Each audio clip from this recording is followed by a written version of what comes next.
अगर आप भी कंफ्यूज हैं कि आपको इन्वेस्टमेंट एनपीएस में करना चाहिए या फिर पीपीएफ में करना चाहिए, तो अगले 1 मिनट में आपका कंफ्यूजन दूर हो जाएगा। स्टार्ट करते हैं बेसिक स्ट्रक्चर से।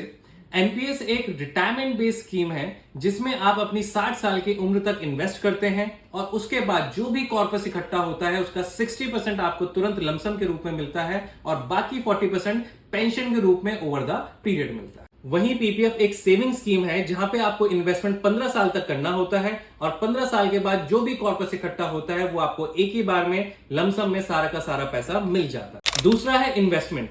एनपीएस में मिनिमम 500 रुपए इन्वेस्ट करने होते हैं और मैक्सिमम कोई लिमिट नहीं है। वहीं पीपीएफ में मिनिमम 500 और मैक्सिमम एक साल में 1.5 लाख रुपए ही इन्वेस्ट किए जा सकते। तीसरा है रिटर्न। एनपीएस में रिटर्न्स हाई होते हैं 9 से 12% के बीच में, बट रिस्क होता है क्योंकि वो एक मार्केट लिंक्ड स्कीम है। वहीं पीपीएफ में रिटर्न कम होते हैं, लगभग 7 से 8% होते हैं, बट एश्योर्ड रिटर्न होते हैं क्योंकि उसका मार्केट से कोई नाता नहीं है, वो एक गारंटीड स्कीम है। चौथी बात करते हैं टैक्सेबिलिटी की।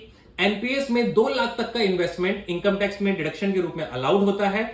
वहीं जब एनपीएस मैच्योर होता है तो उसका जो 60% वाला पोर्शन हमें लमसम के रूप में मिलता है वो भी एग्जेम्प्टेड होता है, बट जो 40% हमें मंथली बेसिस पे मिलेगा पेंशन के रूप में वो टैक्सेबल होता है। वहीं अगर हम पीपीएफ की बात करें तो वो एक एग्जेम्प्ट एंड एग्जेम्प्ट कैटेगरी के अंतर्गत आता है, मतलब उसमें हम जो 1.5 लाख रुपए इन्वेस्ट करने वाले हैं वो एटीसी के अंतर्गत माफ होता है। दूसरा, उस पर जो इंटरेस्ट एक्रू होता है वो भी कंप्लीटली एग्जेम्प्टेड होता है और लास्ट में जब वो पैसा मैच्योर होगा तब भी वो कंप्लीटली एग्जेम्प्टेड होगा। अब हम बात करते हैं सुटेबिलिटी की, मतलब इसमें से कौन सी स्कीम किसके लिए बेटर होगी और कब बेटर होगी।